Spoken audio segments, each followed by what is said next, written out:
The crystal goblets at Maison Silhouette sparkled under the ambient overhead lights, each one probably costing more than what I paid to keep my apartment lit for a month. A reverent hush filled the upscale dining hall, the kind of silence money buys. It was punctuated only by the delicate clash of cutlery and the smooth, self-assured voice of my sister Miranda dominating the table. "This fellowship in Siena feels like destiny," she said, swirling her champagne as if she'd stepped straight out of a black and white film. "It's where the visionaries found rebirth. I feel like I'm stepping into my own artistic awakening." Our parents, Edward and Vivian, glowed with pride. Their faces lit up like twin beacons cheering Miranda's triumphant voyage. This entire theatrical evening, the luxury restaurant, the designer gown draped over Miranda's frame, the grand plans for Italy had all been financed by remnants of my past. More precisely, by the remains of our childhood home, which had been sold off 6 months ago while I was still learning how to walk again. "We've always admired your determination," my mother purred, reaching across the table to squeeze Miranda's hand. The air reeked of her high-end perfume and the overpowering scent of truffle oil, both of which churned my stomach. I took a measured sip of my water, listening to the soft clink of the ice cubes. That sound felt honest in a room drenched in performance. My father cleared his throat, flashing his boardroom grin at me, the kind he wore when pitching a too-good-to-be-true investment. "Delilah, sweetheart," he began, drawing out the endearment like a blade. "Miranda's run into a minor cash snag," he explained, folding his hands like a seasoned negotiator. "Just a silly clerical issue with a deposit for her program. Plus, quality art tools in Italy, practically extortionate." And here it came. My mother added her own venom-laced charm. "Nothing dramatic, darling, but we thought with your excellent credit you could help. Just a small personal loan. Think of it as a down payment on Miranda's greatness. A shared legacy." They were at it again. Same tired performance. Invent a Miranda emergency, frame it as a family emergency, and offer up my finances as the solution. But something had changed. I wasn't the wreck they'd leaned on post-accident. My limbs had healed and something deeper had awakened. While they laid out their script, an image sliced through the haze. Not a memory, something clearer. Like a photograph from the future. A cheap envelope, my name typed across it. One red word stamped on top. Default. Another flash showed Miranda reclining on a sunlit beach, laughing over the phone, cocktail in hand. Her getaway. The math checked out. The familiar surge of panic tried to rise ghosts of the powerless girl I'd been. I crushed it, hard and final. I stared at their expectant faces and conjured a brittle smile. "Of course," I murmured, my voice tremulous even to me. "Whatever my sister needs." Relief washed over them like winning lottery numbers. They were already mentally depositing the funds. I excused myself and left the restaurant. The suffocating hush inside was replaced by the neon hum of the night outside. A glowing hotel sign bathed the wet sidewalk in shades of fuchsia and indigo. I inhaled deeply. The gritty city air tasted purer than that room ever had.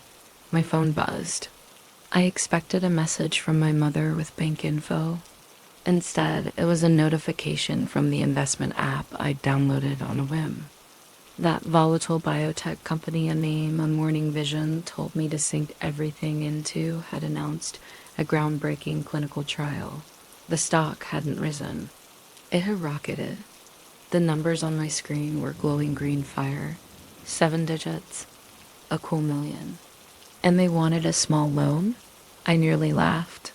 I was about to buy back my life. The sterile scent of antiseptic never really leaves you. It sinks into your bones, makes a home in your memory.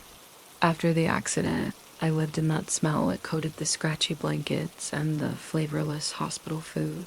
I was immobilized, dizzy, hollow. That's when the visions began, not as clarity, not yet. Just lightning flashes of fear and fragments of what might be. One gray afternoon, my parents stood beside my hospital bed with expressions carefully arranged for sympathy. "Sweetheart, we have to talk about the house," my father began solemnly. "The bills just keep growing," my mother added, wringing her silk handkerchief. "And with Miranda's tuition at the Caravaggio School of Art, we need to sell," my father said, like a surgeon announcing an amputation. "It's the only path forward for everyone." As he spoke, images slammed into me. A too-smiley realtor shaking hands in the living room, champagne glasses clinking, my father whispering, "Really, it's a blessing." Delilah's injury gave us the clarity we needed. They weren't grieving. They were relieved. I was too drugged to object, and they knew it. My apartment buzzed with a notification, yanking me out of the past. A message from Toby, childhood friend, shoulder to cry on, an unrequited crush. Heard about Miranda's gig, insane. Let's celebrate when you're free. The same Toby who told me, "It's just a house, Delilah. We'll make better memories." Then he helped them pack. As I stared at his name, a vision exploded into my mind. Miranda and Toby in a dim bar, his hand slipping into her pocket, his voice a whisper. "She's fragile, but I've got her wrapped." "Shay fund everything?" I nearly retched. I threw my phone on the couch and opened my laptop. The whir of the fan sounded like battle drums.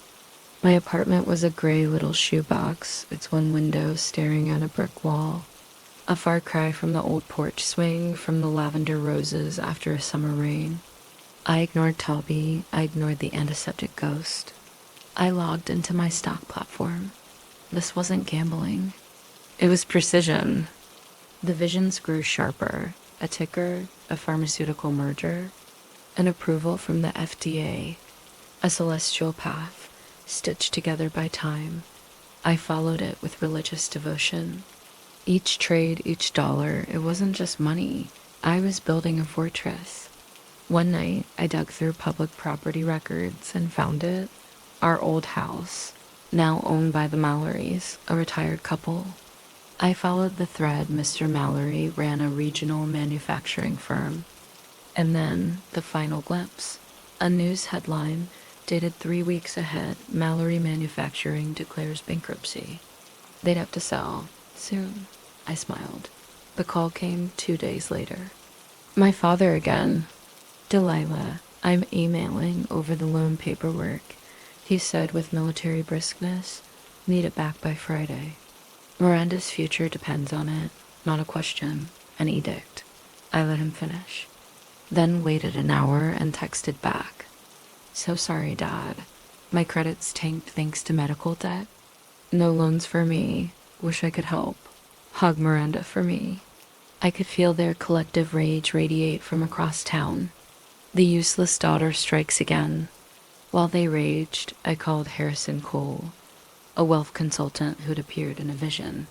He had the clipped accent of an old banker and charged like a lawyer. "The holding company's ready, Miss Bellamy," he said. "Fully private, registered offshore." "What's its first acquisition?" I smiled at the screen. "A debt package from a firm called Meridian Logistics," I said. Harrison blinked but didn't question it. I used nearly all my profits to buy out every last cent of their outstanding debt from 3 separate creditors. Why? Because my father worked at Meridian Senior VP of Sales. 2 weeks later, sipping a latte in a cafe, I saw it.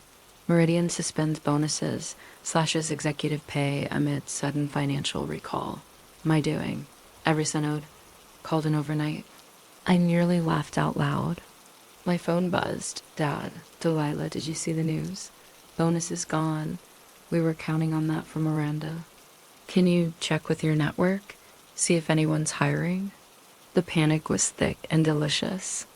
"Oh, Dad, that's awful," I said, voice dripping sugar. "I don't really know anyone hiring." "So sorry." I ended the call, smiling. An email landed moments later. Offer accepted.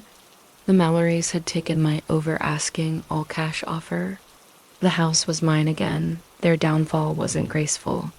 Miranda pivoted, of course.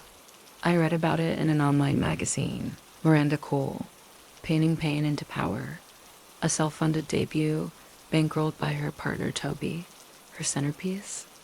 A warped canvas of a screaming girl, clearly me, towering over a smaller, radiant figure, titled My Sister's Burden. She called it therapeutic, I called it defamation, then my mother rang. Delilah, your sister's courage, it's breathtaking, she said. You should attend her show, stand with her, not to defend me, but to stage my humiliation. I'll think about it, I lied, then got to work. I called Derek Mays, a critic known for dismantling emotional frauds. One Vision said he'd review Miranda's show for the right price. I arranged it. Then I booked the booth opposite hers at the Carrington Gallery, usually avoided for its poor lighting. Just a big screen, I told the manager. Silent video loop. Content comes on opening night. That night, I sat on my new old porch, sipping tea. On my laptop, a hidden gallery feed showed a packed room. Miranda smiled beside Toby. Then Derek arrived. He walked the room like a hawk, paused briefly at her piece, and left. His review dropped 2 hours later. He shredded her. Miss Cole's work is an expression, it's emotional blackmail. A shallow tantrum in acrylic, phones lit up, guests trickled out. Miranda's glow dimmed. Then my screen flickered on our old house lawn, my new garden, a moving truck, me waving. Miranda stared. Her phone rang. Toby. Her expression crumbled. It was over. They showed up the next day, father, mother, sister drained and desperate. Where did you get the money? They demanded. Is it even legal? Come inside, I said calmly. In the study, I handed them a thick folder. It wasn't just the accident, I said. It was a test, a clause. Inside was a letter from a law firm. My maternal grandmother, long dismissed as eccentric, had created a vast trust. But it wasn't for just anyone. It was for the child who proved independent, strategic, and resilient in the face of family betrayal. They hadn't ruined me. It qualified me. The visions? I added softly, they weren't magic. They were intuition sharpened by your cruelty. The company, my father gasped. I slid over a second document. I own 62% of Meridian Logistics, I said. The blood drained from his face. Right then, his phone rang. CEO Alan Porter read the caller ID. His hands shook. He answered. His fall was swift. Forced into retirement. The rental townhouse, gone. Mother's friends, gone. Miranda, a viral joke. Toby, vanished. They returned months later. I was in the garden. They begged for help. Just one room, my mother sobbed. No, I said. Not with anger, with finality. I turned away. Let the sprinklers separate us. 8 months on, the house was truly mine. I ran a foundation now, the Aegis Fund, guided by visions, helping others who were betrayed like I had been. A soft future had replaced the sharp past. One box left, a family photo long ago on a beach. I placed it face down, taped the box shut, and tucked it in the attic. That night, I sat on the porch, swaying with tea in hand. The ocean sky burned violet and gold. I wasn't waiting anymore. No fear, no strategy, just breath. I had walked through fire, and I was free.